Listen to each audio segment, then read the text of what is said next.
So alright mga Lodi Bros, good morning. At meron na naman tayong panibagong member of the family. Hindi nakatiis eh. So babiyahe muna tayo ng north para sa break-in period nito. Nasa around 250 kilometers pa lang ang nababiyahe natin. So nag-full tank tayo kanina sa Petron. So as usual, trip meter natin is nakareset na tayo sa 0. So it's 7:22 a.m. Alright, let's go.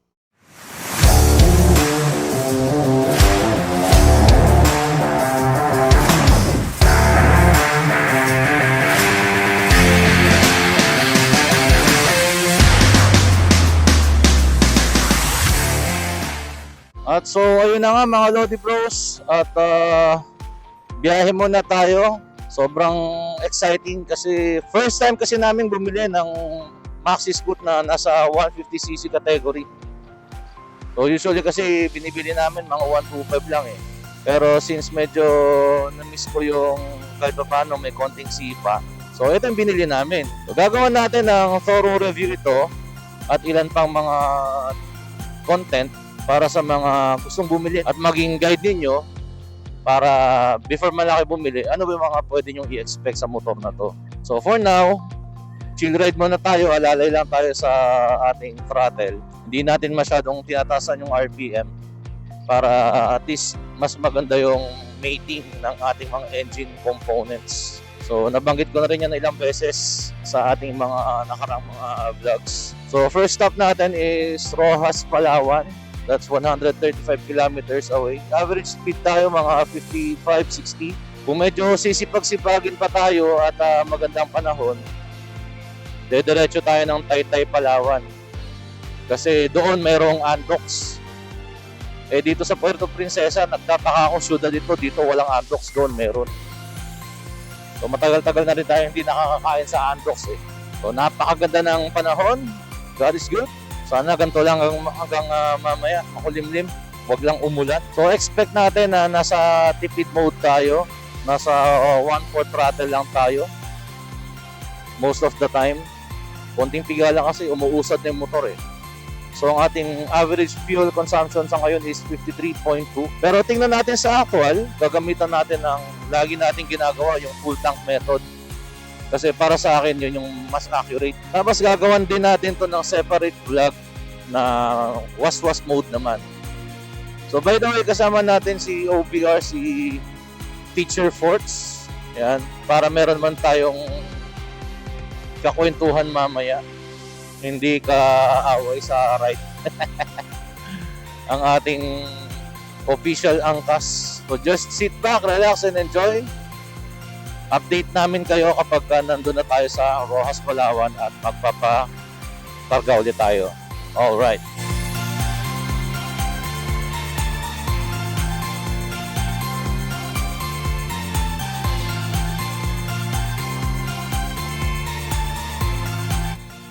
Alright, so kain muna tayo mga Lodi Bros. Check natin.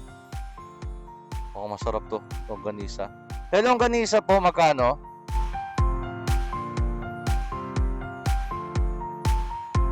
So ayan mga Lodi Bros, so kami ay alis na ni Teacher Forts, ayan, aka also Wonder Mom sa YouTube. So ayan, yan ang ating bagong kaakibat sa mga rides. So marami pa tayong mga experiences na ibabahagi dito.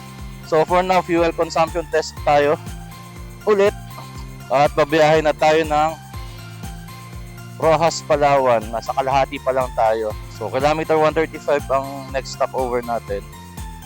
So kilometer 60 pa lang tayo. So wala pa sa kalahati. Before na mamahalan ako sa food dyan eh. Pag sinabing 100, parang lalagnatin ako. Kaya lang nung nag-El Nido tayo, na ang isang coke income doon is 100 na konteteng. Nung kumain tayo ulit dito, parang feeling ko napaka-affordable na. Nasanay tayo sa pang turistang presyo doon sa El Nido. Grabe ang mahal. Pero grabe ang experience doon. Ang sarap.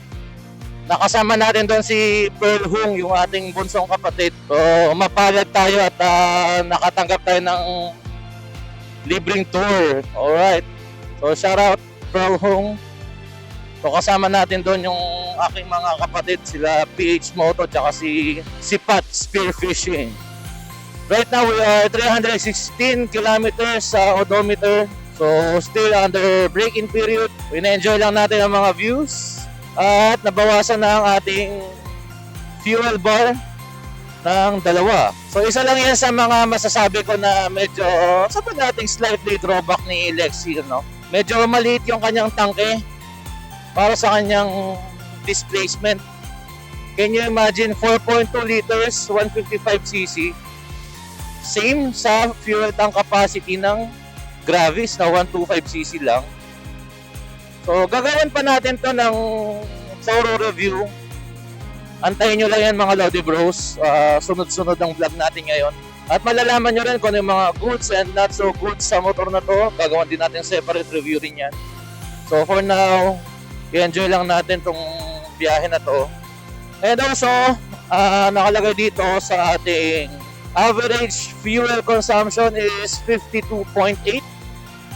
So, para sa akin, napakatipid niyan. Tingnan lang natin yung accuracy niyan mamaya sa Rojas, Palawan. Kung totoo bang 52.8 kilometers per liter once na nagpakarga tayo ulit ng full tank. So, full tank method tayo. Para sa akin, yun ang pinaka-accurate sa lahat. Ito kasi tansya-tansya lang to ng motor eh. Kumbaga ng kanyang computer, no? So, paano nga ba mag-compute sa fuel consumption natin? So, simple lang, distance traveled divided by number of liters na kinarga mo. So, for example, bumiyahe ka, nag-full tank ka muna, di ba? Then bumiyahe ka, 100 kilometro ang binyahe mo, after 100 kilometers, nagpakarga ka ulit, full tank, same kung ilan yung, kung gaano karami yung kinarga mo before ka nagbiyahe. So for example, ang naikarga mo ulit is 2 liters. So 100 kilometers divided by 2 liters, ibig sabihin may 50 kilometers per liter ka. So ganun mag-compute ng full tank method para doon sa mga hindi pa alam kung paano. So yun yung pinaka mas accurate para sa akin kaysa mag-rely sa kung ano lang sinasabi sa instrument panel mo. So, babalikan ko kayo sa kilometer 135. Yun ang next municipal sa north, which is Rojas, Palawan. And then doon na rin tayo magpapakarga at doon natin marireveal ang ating fuel consumption na chill ride mode lang with OBR. Alright? So, kita-kits in few moments. Alright? Alright mga Lodi Bros, at nandito na nga tayo sa Rojas, Palawan. Alright mga Lodi Bros. So, the moment of truth. Saktong sagad lang, sir. Hanggang dyan lang sa yung palatan, yung ano, yung parang bakal na pag ano. Okay. Full tank. Okay na po yan. So, 2.4 liters. Alright mga Lodi Bros. So, ito na. Compute na natin. 133.1 kilometers. So, 133.1 divided by 2.4. So, roughly, nag-average tayo ng 55.45. So, i-round off na natin. 55.5 kilometers per liter. So, napakatipid na nun, ha? Para sa kanyang displacement na 155cc. So, nakakatuwa, pero malalaman pa natin yan once na tayo ay nagwas-was mode na kapag medyo nakarami na tayo ng kilometro. Pero for now, satisfied tayo rito. Pero dito sa ating instrument panel, sa computation mismo ng motor, ang average fuel consumption natin is 52.4. So I can say na medyo accurate din talaga siya, or talagang accurate nga siya. Pero syempre gawan pa natin ang second review to, was mode with OBR naman. Alright, so nagkaroon kami ng change plan ni Teacher Forts. Instead na maghalo-halo kami, medyo alanganan 11 o'clock. So nabitin pa kami. Diretso na kami ng Taytay, Palawan. That's 214 kilometers from city proper. So panibagong isang oras na naman na biyahe yan or higit pa dahil mabagal lang tayo. So tingnan natin, ang balita ko may Andox daw nun tsaka may Jollibee na Sana may Andox na no, sa Puerto Princesa wala So, anong impression ko lang muna dito kay Lexi? So, impression natin, ano lang, I can say na syempre natuwa tayo, matipid, no? Pero ano pa natin yan, second test pa natin yan kapag medyo waswas na. Sa ngayon kasi average siya ng 60 kph eh. Pangalawa yun, medyo matagtag. Nasa sporty side yung kanyang ride comfort. Sporty in the sense na matagtag siya, hindi katulad ng mga ibang motor na malaro masyado yung suspension. Pero kung pagiging komportable ng riding position, komportable. Kahit si Mrs. Yung paa niya, hindi katulad nung isang motor namin na hirap siyang abutin eh. Kasi parang masyadong naka-forward yung pagkakaposisyon ng tapakan niya. Pero itong motor na to, ang ganda ng pagkaka-bend ng tuhod niya. Kumbaga, hindi niya pinipilit abutin eh. Sakto lang para sa height niya yung kanyang tapakan. So, more of the reviews pa sa mga susunod natin mga vlogs. O konting ano lang yun, patikim. Pero sobrang saya at satisfied ako dito sa ating bagong motor kay Lexi LX 155 by Yamaha. So sit back, relax at mahaba-haba pang biyahe to. Alright mga Lodi Bros, at nakarating na tayo sa Taytay Poblacion. Yan, Taytay Palawan. Yan. First ever nagkaroon ng undox dito. Pero mamaya na tayo mag-undox. Pagka pa-diretso na tayo para may baon lang tayo. So doon muna tayo sa Jollibee. Yan. Baka mas masarap yung Jollibee rito. Dito muna tayo. Stop over. At the same time, makakain na rin tayo. Pero parang walang parking space. Alright, so kita-kits mga Lodi Bros. Alright. Alright. Nabusog na tayo. Ngayon, itong motor naman ang bubusugin natin. So, second check ng ating fuel consumption. Kung consistent ba siya.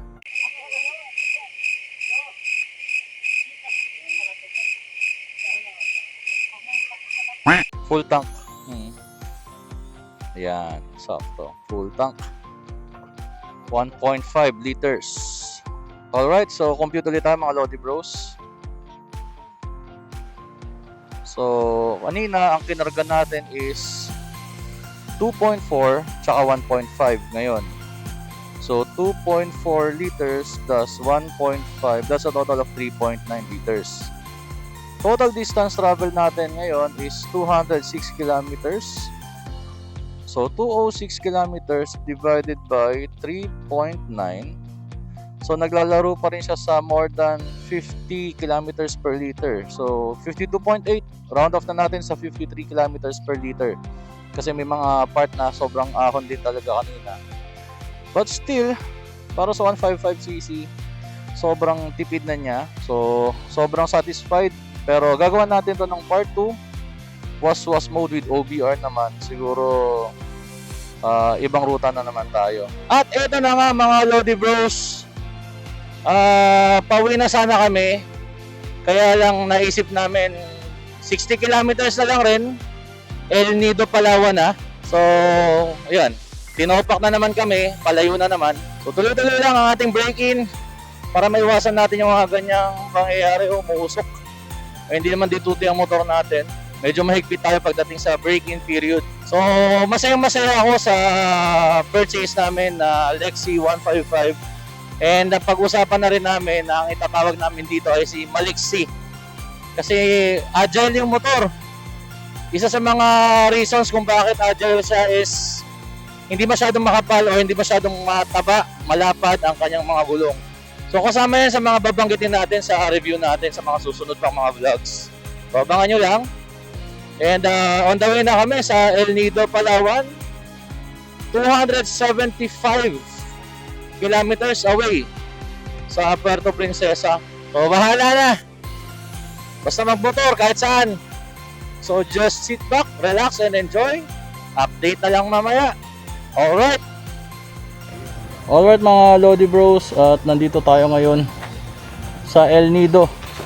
Yan, Vanilla Beach. So yan si Teacher Forts.